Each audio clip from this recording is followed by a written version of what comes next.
I get here's where I have a problem, and the average person looking at this would say exactly what you said a moment ago, and that is that we're going to have, we're going to be in trouble if we continue to deficit spend. When I look at this, now that I'm a little bit more savvy than I was maybe a couple of years ago when I first started, I see that total restricted deficit of almost $6 million, but I'm looking at the supplies, the 4000 series, where it's showing that we're going to spend $13 million, and we're probably, when it's all said and done, not going to spend even half of that. So it's kind of artificially shows that we're going to be negative, even though when it's all said and done, we're not. And so I look at this, and the average person looks at this and says, oh my God, we're in trouble. But then I look at this and say, no, I know we're not in trouble, because we're not going to even come close to spending that money that's budgeted as going to be being spent entirely in this year. So how does the average person in the audience or in the public look at this and really understand what's happening here? You know, you started the year at 17 million in ending balance. You are projected to finish at 12 million, which is a $5 million deficit. Will you finish at 12 million? And the answer is no, you will not finish at 12 million. How much more will you have? You will have a lot more. In this report, the money that just came in, for example, is probably in as an estimate, and it should be as an estimate someplace in this restricted list, right? Okay, and so we've got this money salted in here as if we could spend it. Are we going to spend it? No. And so the judgment that comes into this budget is we have rebudgeted up here a lot of those restricted balances that weren't spent last year and aren't going to be spent this year. And so the analysis that has to be done is how much really will be spent. And if you do that during the year, and so if I were presenting this budget to the board, what I would be saying to you is, right now, we have $52 million out there in spending units that school sites and departments could spend in the restricted area, 52 million. How much of it will they spend? And then I would give you an estimate. And I would say, like when I was deputy superintendent in Long Beach, every year we could count on more than 6 million of that falling out. And so we would say, in each of the last 3 years, we have spent 6 million less than that. How much are we going to spend this year? Probably 6 million less than that, until we have information otherwise. And so even though the format of the accounting reports requires that it be shown like this, in the memo that the superintendent wrote to the board about how the budget process works, I think he was very clear that there's a lot of explanation that has to go in, that these reports are not for the average person to understand. And some of the things aren't even shown in words or numbers anywhere, like the judgment about how much of this is going to come out. Now, you're an experienced board member. You look at it and you say, okay, I know they're not going to spend it all. How much? Well, it might be a couple of million that we show as a deficit when all is said and done. It might be that we show a positive. And so what we want to get away from, and I really want to make this one point, we want to get away from taking these numbers that happen to be printed on paper and saying, that's an absolute and it won't change.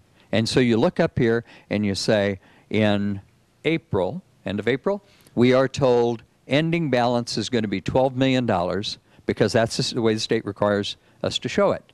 If you just ask that one question, how much will it really be? It's going to be, given your past performance, 16, something like that, 16, 17. You might not deficit spend at all. And so, but you have to ask that question, or the staff has to know that you have that question so that they can answer it. So, so when I was saying what board members should look at, first you look at how does this look, and then you start to apply some judgments on, well, how is this really going to come out? How's the rest of the story? You're looking at a snapshot, but this is really a movie. Everything is moving all day. You know, people are spending money today as well. So without belaboring it further, I guess all I'm saying to you is that the state formats that are used can be exactly wrong, but approximately right for what you want to do. And so you have to kind of go through here and just say, how much will that be? Well, let me ask you this: is it? I'm just asking you. You've got more experience with districts all over the state. Is it something that we as a board should be requesting of our fiscal services department to maybe go and give us a average year-on-year average, so that, let's say, we look back over the last 5 years and we say that on average we have spent $5 million less than what the total expenditure is, or whatever that number is, or even a percentage, so that we have at least some semblance. Because looking at this, you would think, oh my God, the money that's at the very bottom, and that's what I'm looking at, which is the undesignated money that we could do wonderful things with. When I look at this and I see that we're having deficit spending, you think, okay, I don't want to spend that money.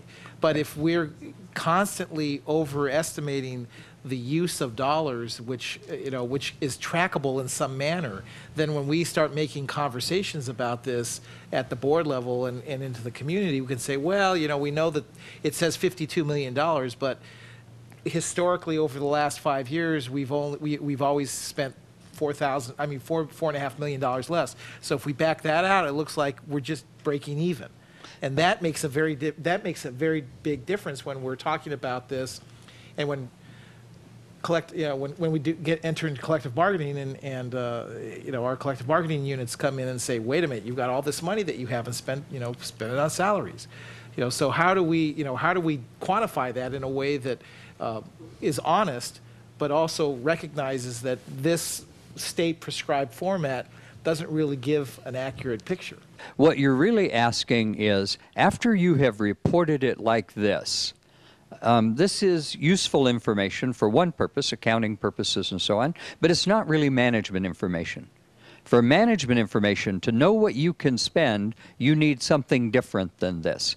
If you have nothing but this is one of the worst credibility problems that district financial people have all over the state, right? Because if you have nothing but this, I show you this in April and say, woe is me, the undesignated balance will be $4.4 million, we will have deficit spent, blah, blah, blah, right? Do I know that to be untrue when I say it? Well, I can show you the numbers, but I know it's not going to come out like that. So what you really need is something very simple, and it is add a set of columns just like these three right over here that are called at the top the projected budget. And we're not going to send that to the state. We're not going to send that to the county. We're not going to do it in the format they want. We're going to do it in the format that you want. And we're going to say, and use judgment again, we have committed $47 million in these salaries. We know we have some vacancies. We know we have some vacancies that are going to save us money in benefits. So periodically through the year, what do we really think these numbers are going to be? So this will all add up and balance and work for the state. But as a board, what do we really think these numbers are going to be at the end of the year? Because we know this is going to be higher than that.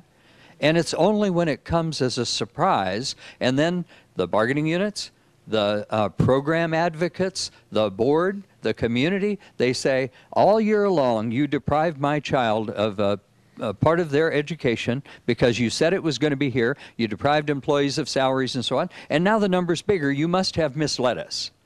And so we can get rid of that by simply adding columns that say, what do we really think it's going to be? Now, you have to be, it takes a certain kind of board to do that. The board has to accept the fact that when the staff makes those estimates, some of them are going to be wrong. They'll be righter than this, but you have to give the staff room to take some risk, or they won't make those projections.